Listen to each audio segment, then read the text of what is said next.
आराम से अपने घर आ रहा होता है।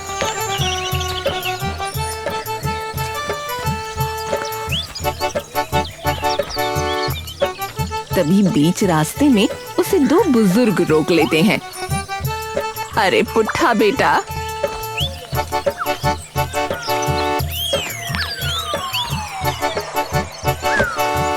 अरे कैसे हो बेटा?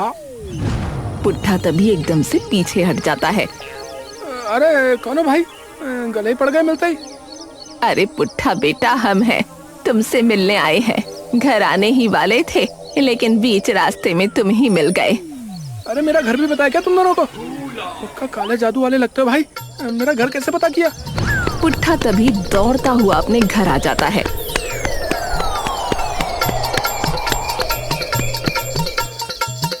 और आकर फटाफट घर का गेट बंद कर लेता है। अरे अरे क्या हुआ? अरे अरे दो तांत्रिक बूढ़े बुढ़िया घूम रहे हैं बाहर। हाँ, गले पड़ गए मेरे तो। क्या? तभी उनके दरवाजे पर जोर से दस्तक होती है। अरे अरे आ गए। अरे कोई और भी तो हो सकता है, रुको देखने दो। शर्मिली जाकर दरवाजा खोल देती है तो सामने वही दोनों बुजुर्ग खड़े होते हैं।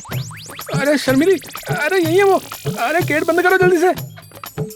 तभी शर्मिली गुस्से से लाल पीली हो जाती है। ये तांत्रिक है। अरे तुम जानती हो इन्हें? काश एक बारी मैं भी तुम्हें भूल के किसी और से शादी कर लूं। तभी अंदर से दौड़ता हुआ मोनू आता है। नाना, नानी? नानी? पुट्ठा जोर से अपने सिर पर हाथ मारता है। हाथ नहीं, हथौड़ा मार लो अपने सिर पर तुम। पुट्ठा दौड़ता हुआ वृंदा और घसीटू के पास आता है और उनके पांव छू लेता है। माफ कर देना माँ, बापू, वो ध्यान ही नहीं आया। आइए ना अंदर आइए। सोमो बेटा, बस्ता ले दादा दादी का। अरे नाना नानी का। और सोमू नहीं, मोनू। हाँ वही। वृंदा और घसीटू अंदर आकर सबके साथ बैठ जाते हैं। और बताओ बेटा, पुट्ठा, कैसा चल रहा तुम्हारा काम? कैसा हो रहा, क्या हो रहा, बताओ। मेरा क्या काम है? हे भगवान, आप एक काम करो, मोनू के साथ जाकर सब्जी ले आओ। और मोनू, मैं तुम्हें लिख के दे रही हूँ, तुम इन्हें बोल बोल के सब याद दिला देना और इनका हाथ पकड़े रहना। अरे मम्मी, ऐसे कैसे हो जाऊंगा? अरे तुम नहीं, ये गुम हो जाएंगे। अरे ऐसा कुछ नहीं है मरीली। हे भगवान, तुम जाओ, मैं हाथ जोड़ती हूँ, जाओ तुम यहाँ से। पुट्ठा और मोनू बाहर चले जाते हैं। बेटे, दामाद जी का तो बड़ा ही बुरा हाल है। अरे बस पूछो मत माँ, क्या ही बताऊं। पापा, आपने क्या सोच के ढूंढा था इन्हें मेरे लिए? अरे बेटी, असल में तो ये आए हमारे गांव के मिश्रा जी के पास थे। हाँ, लेकिन दामाद जी रास्ता भूल गए। हाँ, और गलती से हमारे पास आ गए तो हमने भी जो है मौका झपट लिया। मौका झपट लिया, फिर चौका लगा दिया और बारात लेकर मिश्रा जी के घर पहुंच गए थे, हमारा घर भूल गए थे। बेटी, मैं बताती हूँ, एक बाबा है टीनू, उनके पास चली जा। हाँ, अरे फर्जी होते हैं ये सारे बाबा। अरे कहाँ जा रहे हैं? आप चुप रहो जी, आपको नहीं पता। वो नीलम को देखो, उसकी जेठानी के दोनों गुर्दे खत्म हो चुके थे, लेकिन जैसे ही टीनू बाबा के पास गई तो कुछ ही दिनों में सब ठीक हो गया।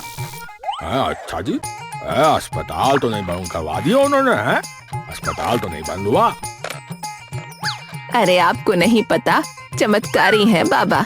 ए शर्मिली, तू इन्हें छोड़, मैं कह रही हूँ ना, इसे एक बार उन बाबा के पास ले जा, वो पक्का कुछ न कुछ उपाय बता देंगे।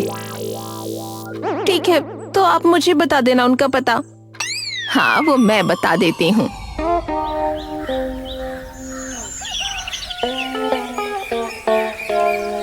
शर्मिली अगली ही सुबह पुट्ठा को लेकर वहाँ के लिए निकल पड़ती है।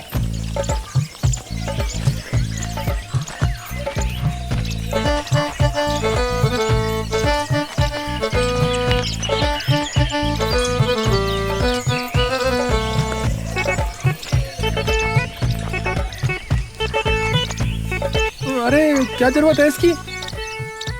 अपना नाम बताना। झूठा। बस इसीलिए जा रहे हैं। थोड़ी ही देर में पुट्ठा और शर्मीली उन बाबा के पास पहुंच जाते हैं।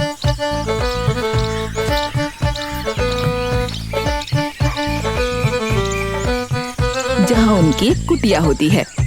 अंदर चल के देखते हैं।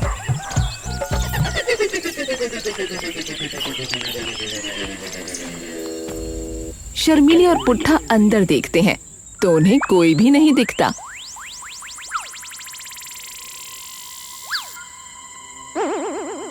कहाँ गए? माँ ने तो यहीं का पता दिया था। तभी एकदम से उन्हें एक आवाज सुनाई पड़ती है। अरे तिगड़म, तिगड़म, सब तिगड़म है। पुट्ठा और शर्मीली डर कर बाहर आ जाते हैं। क्या गया ये? पुट्ठा और शर्मीली इधर उधर देखने लगते हैं। तभी उन्हें सामने एक छोटी सी गुफा दिखती है जिसमें एक बाबा बैठे होते हैं। बाबा जी।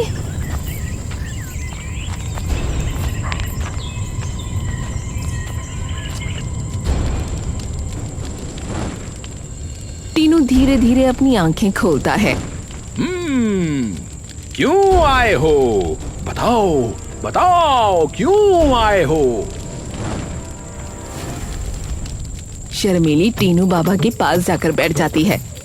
बाबा, सुना है आपके पास बड़ी बड़ी बीमारियों का समाधान है। बिल्कुल है। तिगड़मबाजी में सभी चीजों का इलाज है। बाबा, तिगड़म नहीं लगाना, इलाज चाहिए। वही तो इलाज है बच्चे।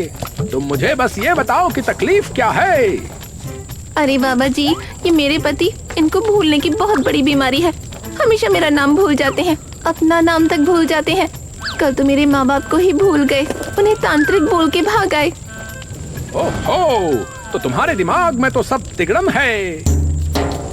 टीनू बाबा उठकर अपनी झोपड़ी में चले जाते हैं।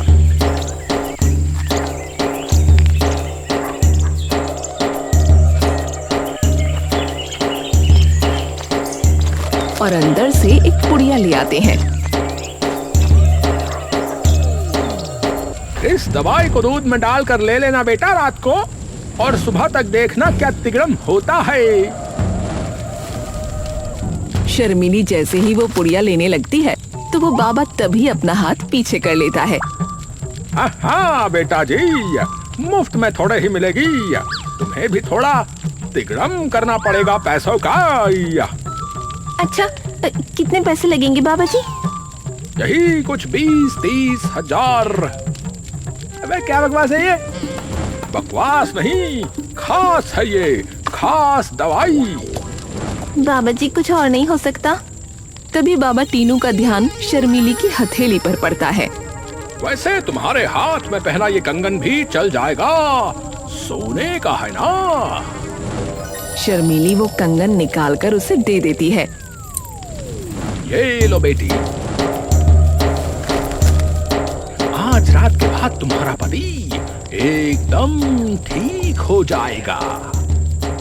धन्यवाद बाबा जी। शर्मीली वो दवा लेकर पुट्ठा के साथ वापस आने लगती है।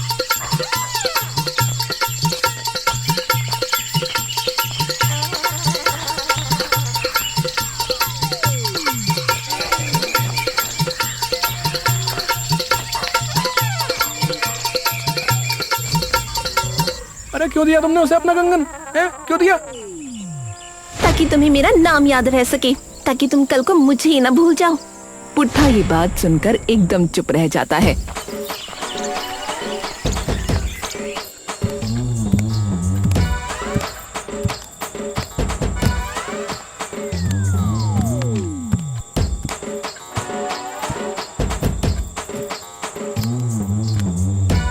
ये ले लो।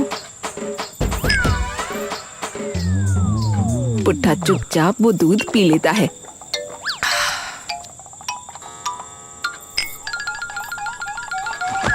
और सो जाता है। अगली सुबह शर्मीली की नींद धीरे धीरे खुलने लगती है और जैसे ही वो आंख खोलती है तो देखती है सामने एक डंडा लिए पुट्ठा एक कुर्सी पर पैर रखे बैठा है। आपको क्या हुआ? ऐसे क्यों बैठ गए सुबह सुबह? महारानी! शर्मीली चौंक कर आगे पीछे देखने लगती है। महारानी? कौन महारानी? महारानी, हमारा कक्ष इतना छोटा कब हुआ? कक्ष? और इस कक्ष में आपके आभूषण भी नहीं दिख रहे हैं। आपका 9 लखा हार कहाँ है महारानी? शर्मीली एकदम से डर कर खड़ी हो जाती है और उछलकर पुट्ठा के पास आकर उसके सर पर हाथ रख लेती है।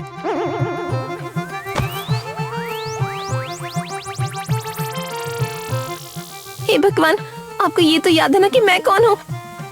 अरे, क्या आपको स्मरण नहीं है महारानी?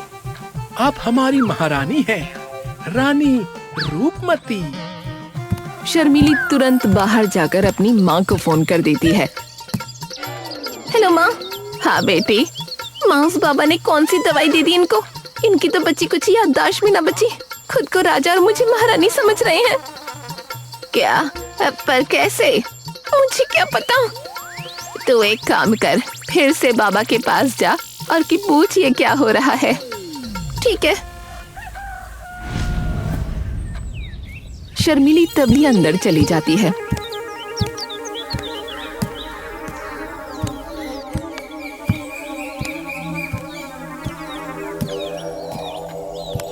अब चलो मेरे साथ। शर्मीली पुट्ठा को खींचकर बाहर ले जाती है। महारानी, हमारा घोड़ा कहाँ है? कौन सा घोड़ा? पैदल चलो। पुट्ठा और शर्मीली काफी देर तक चलते रहते हैं।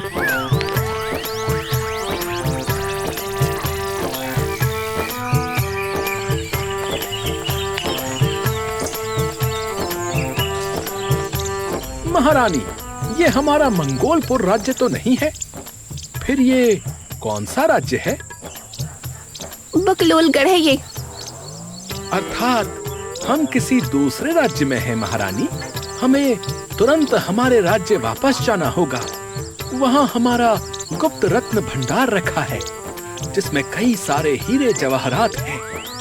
यदि राज्य में किसी के भी हाथ वो रत्न भंडार लग गया, तो पूरे राज्य में उसे लूटने की साजिश शुरू हो जाएगी महारानी। सत्यानाश हो तेरा बाबा, पागल कर दिया मेरा पति। शर्मीली थोड़ी देर में पुट्ठा को लेकर बाबा टीनू के पास पहुंच जाती है।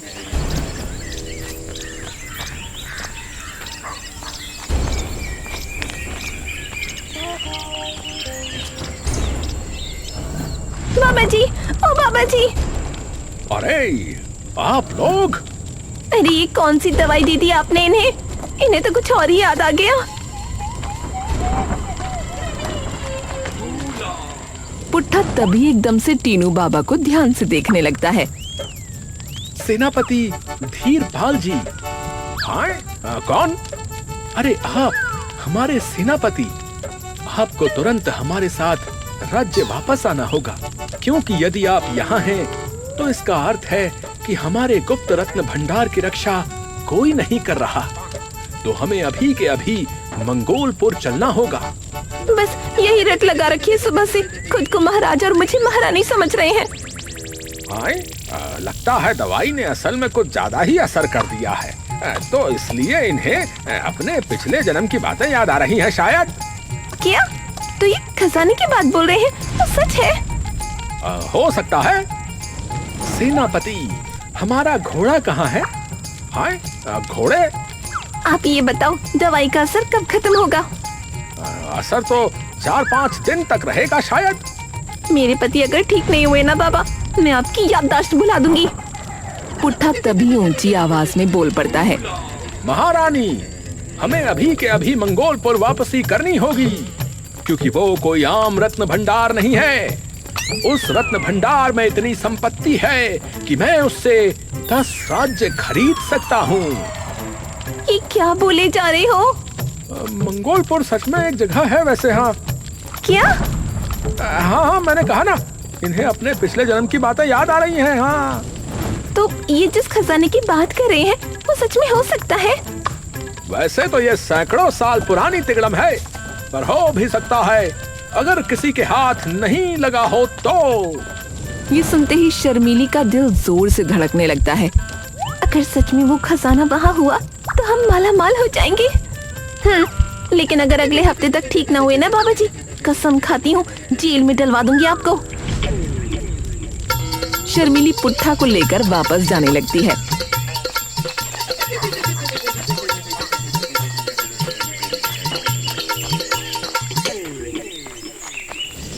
पैसों और प्यार की तिगड़मबाजी के पीछे कोई भी पागल हो सकता है। महारानी, हम कहाँ जा रहे हैं महारानी? घर वापस। नहीं नहीं महारानी, हमें हमारे राज्य वापस जाना होगा। अरे चले जाएंगे। अभी चलना होगा।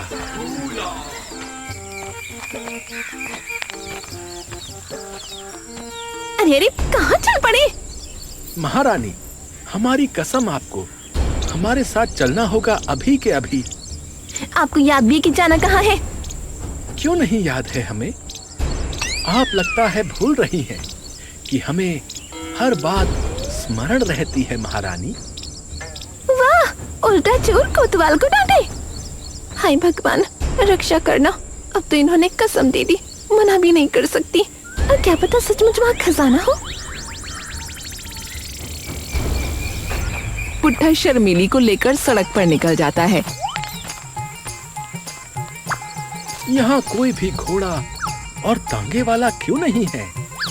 सामने से एक रिक्शे वाला आता है।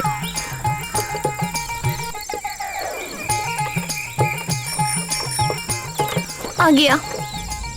अरे, ये घोड़ा है? ऐसा विचित्र घोड़ा हमने पहली बार देखा महारानी।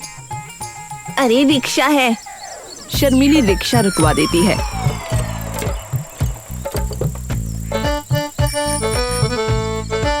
और पुट्ठा उसे सहलाने लगता है। भैया, ओ भाई साहब, ए भैया, अरे अरे क्या कर रहे हैं? पीछे हटो, ऐसे क्या छू रहे हो? अरे नहीं भाई साहब, कुछ नहीं, इनकी थोड़ी तबीयत खराब है। शर्मीली पुट्ठा को रिक्शा में बिठा देती है। भैया कहाँ जाना है? हे सारथी, हमें मंगोलपुर ले चलो। आए? ये कौन सा गोल? कहाँ है ये? मंगोलपुर, मंगोलपुर राज्य। आए? राज्य? ये तो यूपी और एमपी है अगल बगल में। ये इधर दिल्ली पड़ता है। ये मंगोलपुर राज्य कहाँ है भैया? आपको रास्ता पता है वहाँ का? जी हाँ महारानी, अवश्य अवश्य पता है। अच्छा ठीक है भैया, जैसे जैसे ये बोलते जाए ना, वैसे वैसे ले जाते रहो। तो बैठो फिर, हमें क्या अपना पता है बिल। बैठो बैठो, अभी घुमाते हैं मंगोलपुर तुम्हें।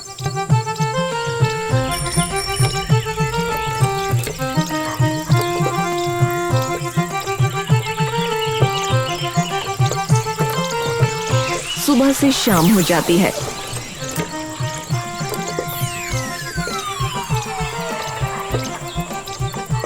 आखिरकार पुट्ठा एक घने जंगल के बाहर रिक्शा रुकवा देता है। हाँ हाँ, यही है मंगोलपुर। आइए महारानी। अरे कहाँ आइए? अरे पहले पैसे देके जाइए। हाँ, मेरे 1000 रुपए हो गए। मूर्ख, तुम्हारा ये दुस्साहस कि तुम हमसे धन मांगते हो। अरे अरे अरे, आप रुकिए जरा। शर्मीली उसे पैसे दे देती है और रिक्शे वाला वापस चला जाता है।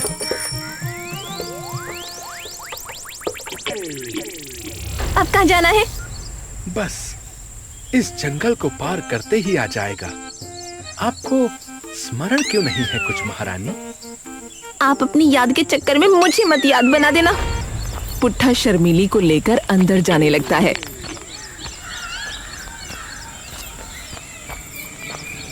धीरे धीरे शाम भी ढलने लगती है।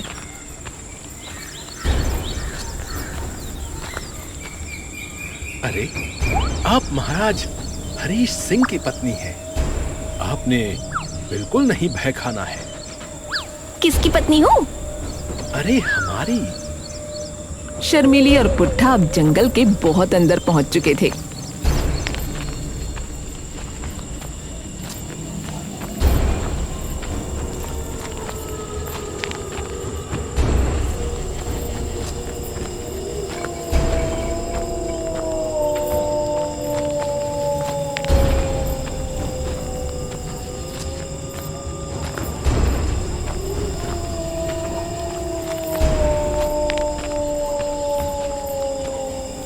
तभी उन्हें अपने आसपास पैरों की आवाज सुनाई देती है, मानो उनके आसपास कई लोग इकट्ठा हो गए हों। अरे दुश्मन! मर गए? हे भगवान, मैंने क्यों मानी इनकी बात? तभी धीरे धीरे कई सारे डाकू उन्हें चारों ओर से घेर लेते हैं। ए, हाथ ऊपर! शर्मीली एकदम से अपने हाथ ऊपर कर लेती है, लेकिन पुट्ठा एक बार भी अपना हाथ नहीं हिलाता। सुना नहीं क्या? हाथ ऊपर कर, वरना बहुत पछताएगा। हे शत्रु, तुम राजा हरीश सिंह को धमकी देते हो। इस बात के लिए मैं तुम्हें कारावास का दंड भी दे सकता हूँ। सारे डाकू एक दूसरे की तरफ देखकर हंसने लगते हैं। इनकी लंबी उम्र के लिए मैं करवा चौथ का व्रत रखती थी, ये मेरी ही उम्र घटाने पे तुले हैं। अच्छा राजा जी, तो कहाँ के राजा हैं आप? हम मंगोलपुर के राजा हैं। कौन से गोलपुर के? इस जंगल के दूसरी ओर है मेरा राज्य, और यदि मुझे कुछ हुआ तो मेरी प्रजा तुम्हें नहीं छोड़ेगी। अबे ओए, पहली बात तो इस जंगल के पार नदी है, समझा? और दूसरी बात ये कि यहाँ मंगोलपुर नाम की कोई जगह नहीं है। देखिए, इन्हें माफ कर दीजिए, ये मेरे पति हैं और इनकी ना थोड़ी दिमागी हालत ठीक नहीं है। हमारे पास जो पैसे हैं ना, हम आपको दे देंगे, लेकिन हमें जाने दीजिए। तभी एक डाकू चंपा कुमारी बोल पड़ती है, तो तुम उनके साथ नहीं हो? भागो महारानी, मैं इन्हें संभाल लूंगा, और राज्य में सबको बोलना कि उनका महाराज शेर की तरह लड़ा था, शेर की तरह। और तुम्हारी वजह से हम कुत्ते की तरह मरेंगे। चुपचाप खड़ी रहो तुम। महारानी! चुप! महारानी महारानी महारानी, दिमाग खराब कर दिया सुबह से। तभी एक डाकू जोर से पुट्ठा का हाथ पकड़ता है और उसके हाथ की एक नस दबा देता है, जिससे वो बेहोश होकर गिर जाता है। ये कैसे किया? जंगल में रहने वालों को शरीर की सबसे ज्यादा समझ होती है। अब बताओ, क्या तुम उनके साथ हो? किसके साथ? वही जो हमारा घर हमसे छीनने आ रहे हैं। मुझे नहीं पता आप किसकी बात कर रहे हैं। तो तुम यहाँ क्यों आए हो? शर्मीली उन्हें सब कुछ बता देती है। तुम बाहर वालों को सही गलत कहाँ समझ में आता है जब तुम्हारे मन में लालच आ जाए। और हम वो लूटपाट करने वाले डाकू नहीं हैं। अगर ऐसे बने तो अपना घर बचाने के लिए बने। वैसे उस दवा में क्या था जो उस बाबा ने इसे पिलाई? पता नहीं, उस फर्जी बाबा ने क्या पिला दिया। इसके लिए जंगली गिलोय का काढ़ा बना दो, उससे असर कम हो जाएगा धीरे धीरे। और आगे से ऐसी चीजें हों तो डॉक्टर को दिखाना इन्हें। थोड़ी देर में बाकी डाकू वो काढ़ा बनाकर ले आते हैं। ये पिला दो इन्हें। शर्मीली वहीं बैठ जाती है और धीरे धीरे वो काढ़ा पुट्ठा को पिलाने लगती है। सुनो, अंधेरा हो गया है, आग जला दो। जंगली जानवर आसपास ही मंडरा रहे होंगे। थोड़ी देर में सब लोग बैठ जाते हैं। तभी धीरे धीरे पुट्ठा को होश आने लगता है। अरे जहरीली! ये सुनते ही शर्मीली खुशी से खिलखिला उठती है। ठीक हो गए आप? मुझे क्या हुआ था? और मम्मी पापा कहाँ हैं तुम्हारे? तभी पुट्ठा की नजर अपने आसपास के लोगों पर पड़ती है और वो एकदम से डर कर खड़ा हो जाता है। अरे अरे, ये तुम्हारे मायके वालों को क्या हो गया? ये बदले बदले से क्यों दिख रहे हैं? अरे मायके वाले नहीं, डाकू है वो। क्या? हमें डाकुओं ने अगवा कर लिया? कैसे? क्यों?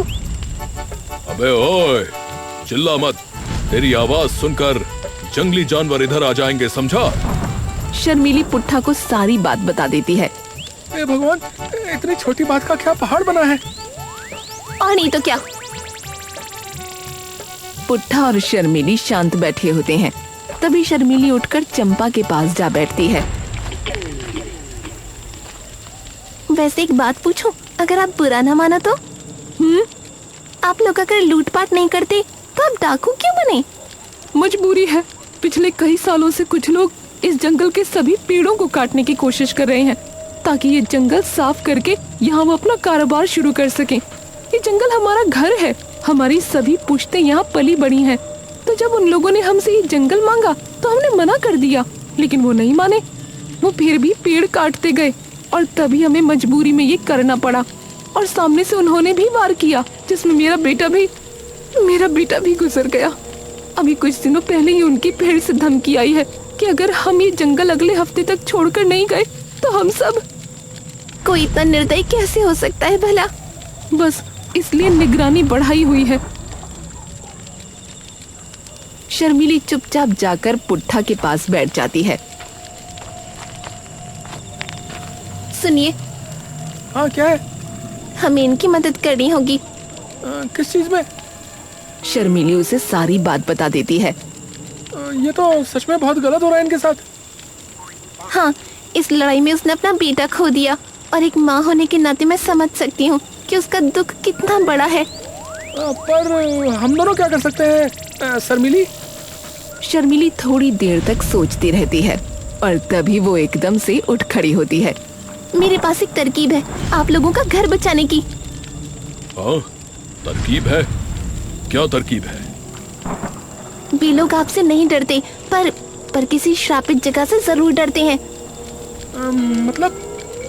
मतलब आपको याद है मेरे गांव में एक घर था जो हमेशा खाली पड़ा है, क्योंकि सबका मानना है कि जो भी उस घर में रहने गया है वो कभी नहीं बचा। तो उस घर के आसपास अब कोई आता जाता भी नहीं। अरे तो इसका इस्तेमाल यहाँ कैसे करोगी? शर्मीली उन्हें सारी तरकीब बता देती है, जिसे सुनते ही उनके चेहरे पर मानो एक नई उमंग आ जाती है। ये तरकीब सचमुच काम कर सकती है। उन्होंने अगले हफ्ते तक का बोला है ना, तो तैयारी शुरू कर देनी चाहिए। और उसके लिए सबसे पहले उस टीनू बाबा को फिर से पकड़ के लाना होगा। सुनो नखरीली, एक बार फिर से बताना। मैं भूल गया कि तरकीब क्या थी। सब लोग हंसने लगते हैं।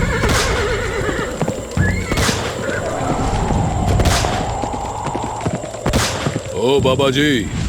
टीनू बाबा जैसे ही आंख खोलते हैं तो उन्हें अपने मुंह के सामने वो डाकू खड़े दिखते हैं। कौन हो? ये क्या तिगड़म है? मैं हूँ फर्जी बाबा। लेके चलो इसे बे। एकदम से बाबा टीनू के मुंह पे कपड़ा डाल दिया जाता है। आज तो इन्हें साफ ही कर देंगे यहाँ से। तभी शर्मीली उस जंगल से चीखती हुई बाहर आती है। बचाओ, बचाओ! सब लोग डर के एकदम से पीछे हो जाते हैं। अबे ओए, कौन है बे तुम? भाई साहब, मेरी मदद करो भाई साहब, मेरे पति अंदर फंस गए हैं। अरे हुआ क्या पर? हम दोनों लकड़हारे हैं भाई साहब और इस जंगल में लकड़ी लेने आए थे, लेकिन जैसे ही अंदर घुसे तो देखा कि अंदर बहुत सारे लोग जमीन पर पड़े हैं और उनके मुंह एकदम सफेद हो चुके हैं। क्या हुआ? मुझे नहीं पता, पर कोई अजीब सा तांत्रिक वहाँ घूम रहा है और मेरे पति भी अचानक गिर पड़े और दर्द से चिल्लाने लगे।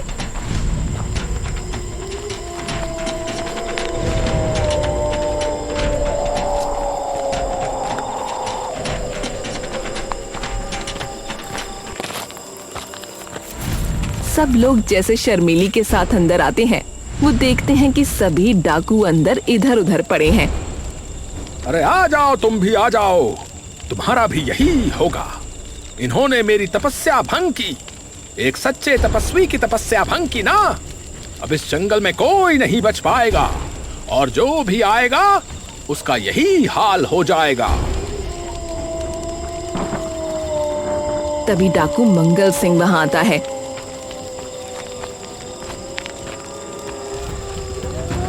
अरे क्या हो रहा है यहाँ? तभी शर्मीली अपनी आंखों के कोने से देखती है कि दूर एक पेड़ के पास खड़ा होकर पुट्ठा हल्का हो रहा है।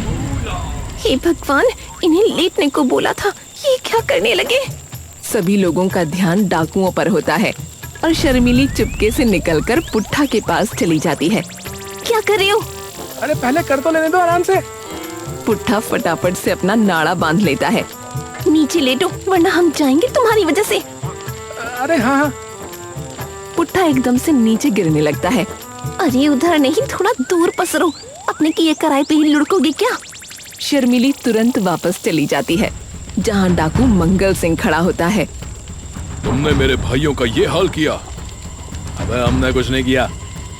मैंने किया है ये सब, मैंने। मेरे श्राप की वजह से अब ये पूरा जंगल शापित हो गया है। और अब तू तो गया, ये श्राप कभी उतर नहीं पाएगा इस जंगल से, भले ही मैं रहूं या नहीं। और तुम्हारा भी यही हाल होगा। रुक, तुझे बताता हूं।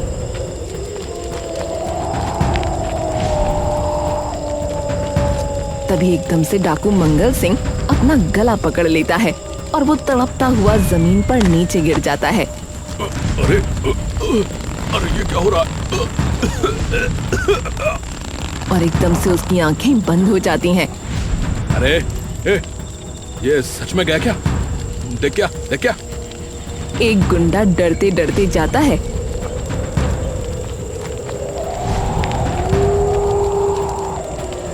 और उसकी नाक पर उंगली लगाता है।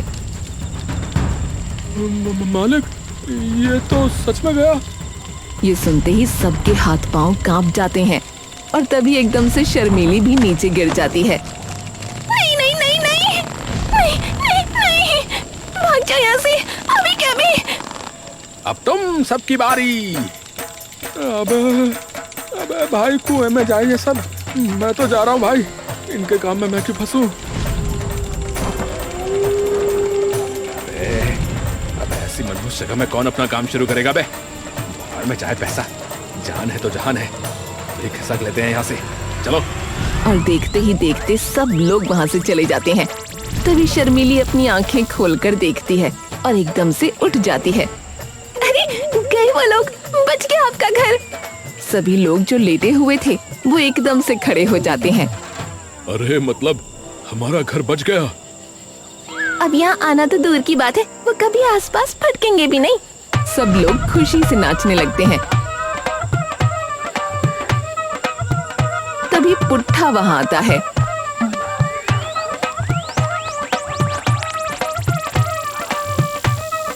अरे अलबेली, अरे ये लोग नाच क्यों रहे हैं? क्योंकि उनका घर बच गया। पर ये लोग हैं कौन? शर्मिली अपने सर पर हाथ मार लेती है। पूरी रामायण खत्म हो गई और तुम पूछ रहे हो राम कौन था? कुछ नहीं हो सकता तुम्हारा।